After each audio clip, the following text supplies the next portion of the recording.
Welcome to the Market Call Show, where we discuss what's happening in the markets and the impact on your investments.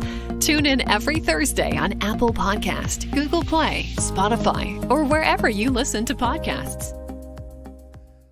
Welcome to the Market Call Show. This is Louis Llanes. I'm going to be talking about something that is important to every single investor, something that we must understand, and it's all about context. It's about context because context lets you put the pieces together of the puzzle. The puzzle must be put together to make good, sound investment choices. And I'm going to be talking today about something a lot of people are talking about, but today you're going to get information that is not what you're hearing in the news media. It's not what you're hearing when you turn on CNBC. This is going to be something that is actually really relevant to you today.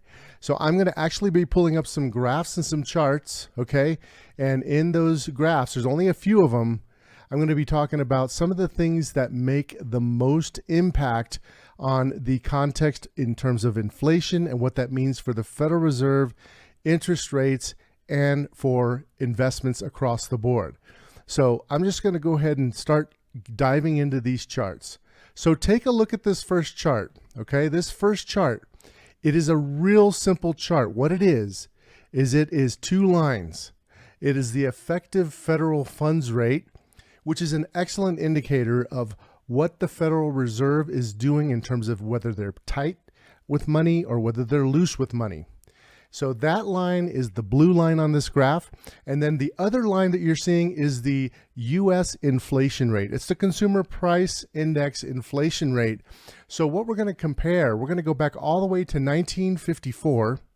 And we're going to look at all of the recessions, which are those gray lines that go up, that are up and down. And that's the period of time when we have gone into an official recession.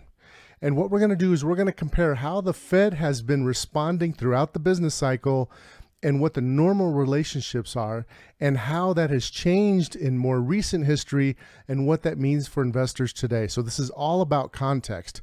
Okay, so let's start back in 1954. As you move your way through time from 1954, you could see that historically the effective federal funds rate is above the inflation rate. When it's below the inflation rate, it's very rare, and when it is below, the Fed is being excessively loose. Okay, so that was the normal relationship for a long time, and we had this massive inflation move all throughout the 70s into the early 80s, and we had big rises and big peaks, but the overall inflation trend was higher, and you could see that as we're going through time. As we went through time, this inflation went up and down with big peaks and valleys, but it really went higher. But notice, again, the effective federal funds rate, the Federal Reserve was responding to inflation and actually trying to control inflation to some degree and actually stayed tight above the inflation rate in the early 80s. So that was something that was new, and it stayed that way for quite a while. And we went through this long period of time after the early 80s in that first recession, the Ronald Reagan first recession. We had a long period of declining interest rate. Everybody knows this, but the key point is what you see here on this bottom right of the chart. You see there, I have that number 1 there. We had an extended period of easy money compared to history during the Obama administration. And now we used an excuse of the global crisis or the real estate crisis. But in reality, we had been dropping rates. Greenspan was doing the same thing, excessive money. But then we went really excessive. And look what you can see the federal funds rate with this line here horizontally, how far below and for how many years we just printed money during the Obama administration. If you worry about your investments, need to make complex financial decisions, or pay unnecessary taxes, a lack of proper financial planning and investing may already be costing you a great deal. When you are ready to turn your peace of wealth into peace of mind, go to wealthnetinvest.com and click on the Schedule a Call button to talk to us and get a free consultation today. Now, as soon as the Trump administration came into office, you could see we tried to reverse our prior sins, and there was gradual adjustments up. The Federal Reserve was tightening all throughout the Trump administration. So that was starting to try to kind of get things back to normal. But then we had the pandemic, and it was already too late. We'd already printed a ton of money. We'd already had a lot of problems in our economy, and the debt burden has gotten so big. And you could see the expansion. Look at this unprecedented level and spread between the inflation rate just skyrocketing to 9% very quickly.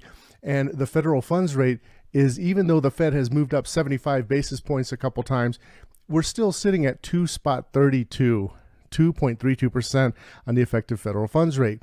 That is an enormous spread. It's not sustainable. So one of two things is going to happen. We're either going to have inflation come down, which the market prices are actually expecting that prices are going to be coming down. And you can see that because the valuations, you could look at the earnings multiples, the cash flow multiples, the price to sales multiples, the price to book multiples.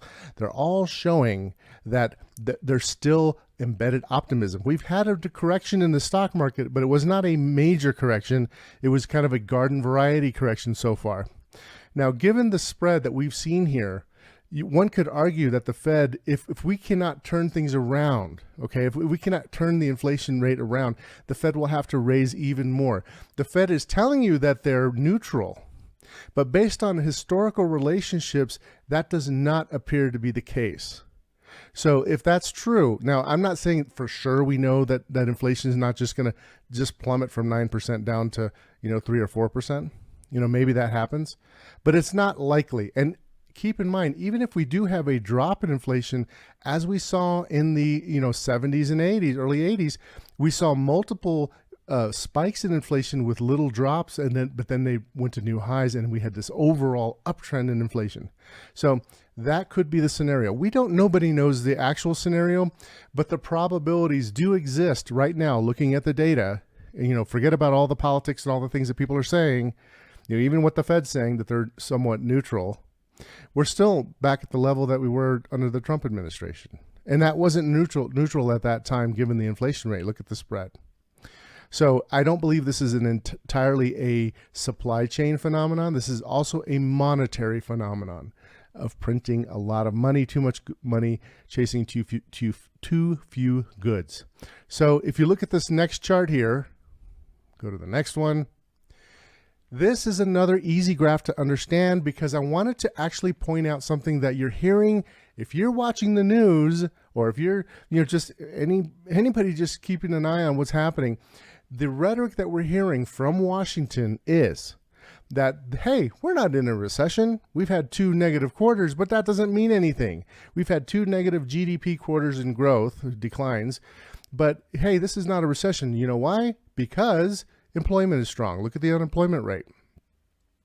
Okay, so this is the graph going back to 1954 till today, same time frame, looking at those recessions.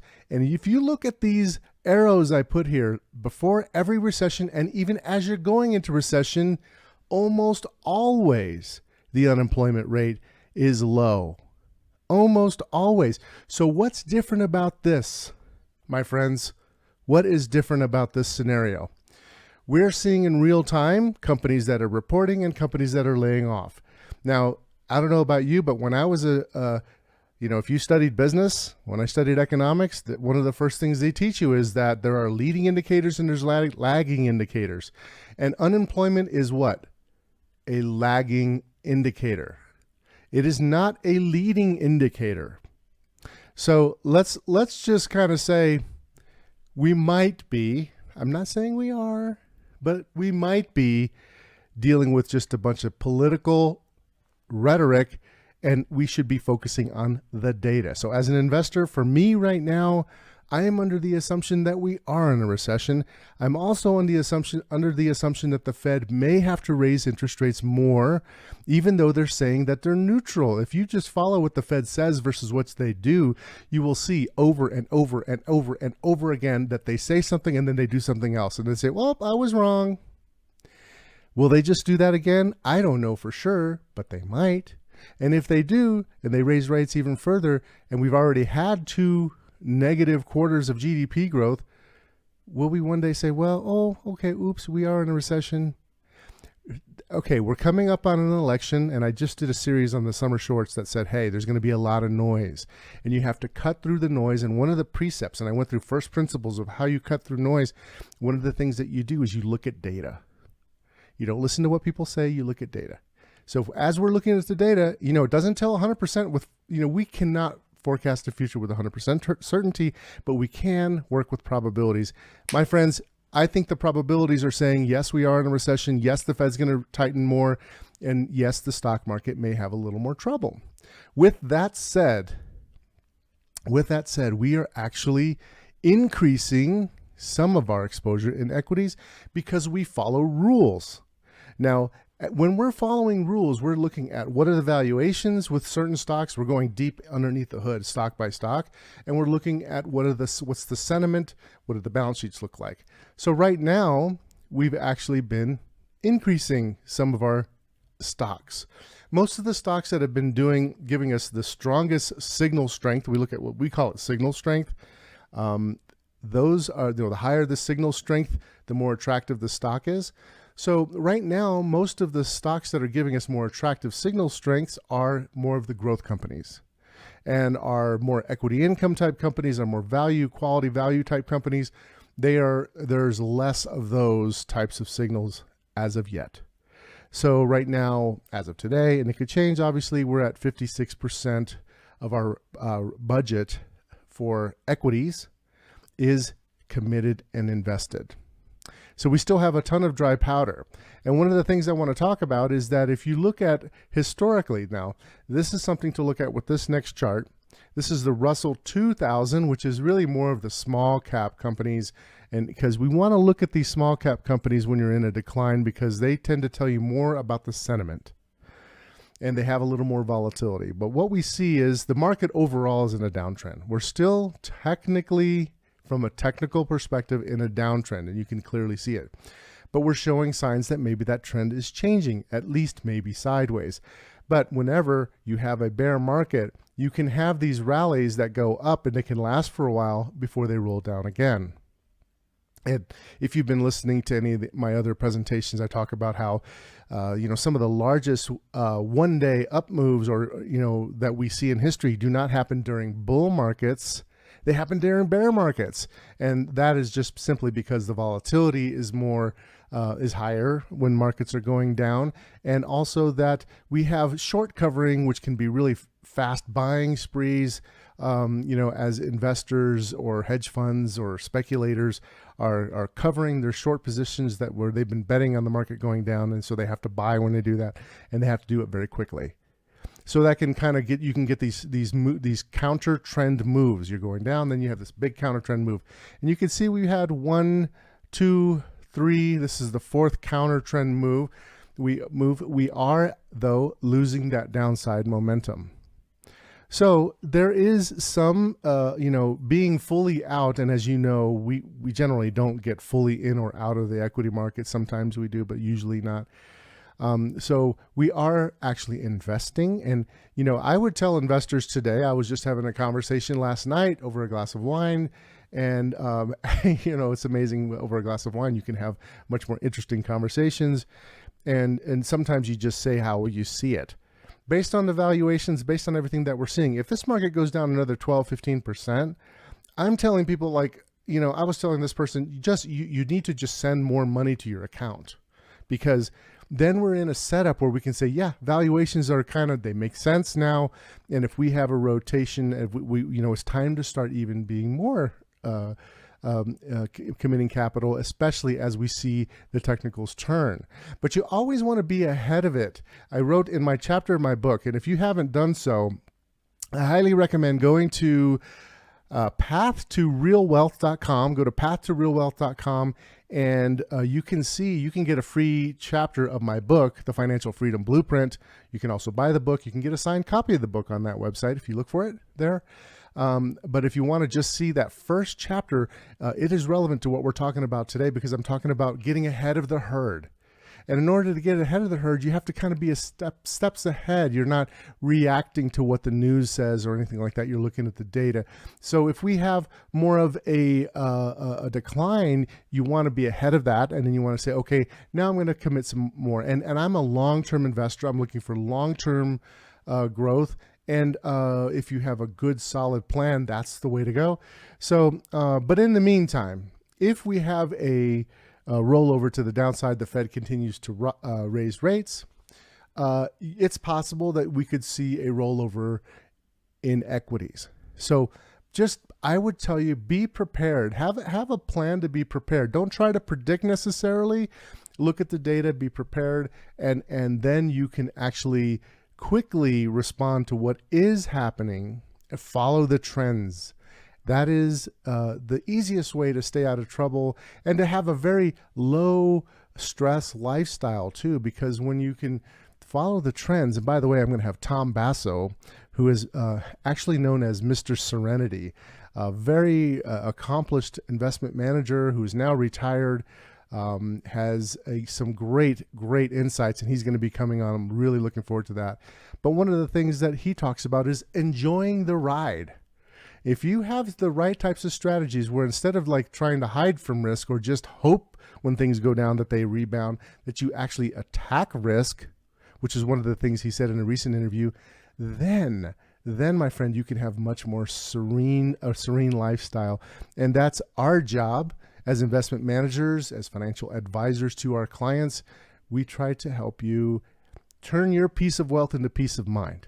That's all for today. I hope you're having a great day. We'll talk to you soon. Bye.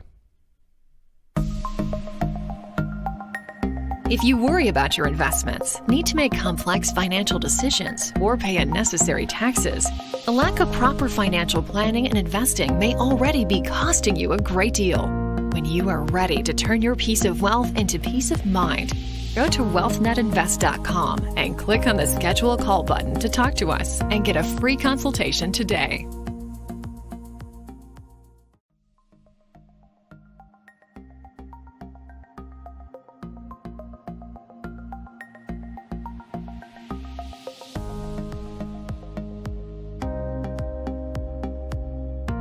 For the latest episode of The Market Call Show, make sure to like, subscribe, and follow us on Facebook, Twitter, and YouTube. Go to marketcallshow.com for all our past episodes and sign up to get alerts for new episodes. If you enjoyed the content of this episode, please leave us a 5-star review and comments. The information in this podcast is informational and general in nature and does not take into consideration the listener's personal circumstances. Therefore, it is not intended to be a substitute for specific, individualized financial, legal, or tax advice. To determine which strategies or investments may be suitable for you, consult the appropriate qualified professional prior to making a final decision. WealthNet Investments is a registered investment advisor. Advisory services are only offered to clients or prospective clients where WealthNet Investments and its representatives are properly licensed or exempt from licensure.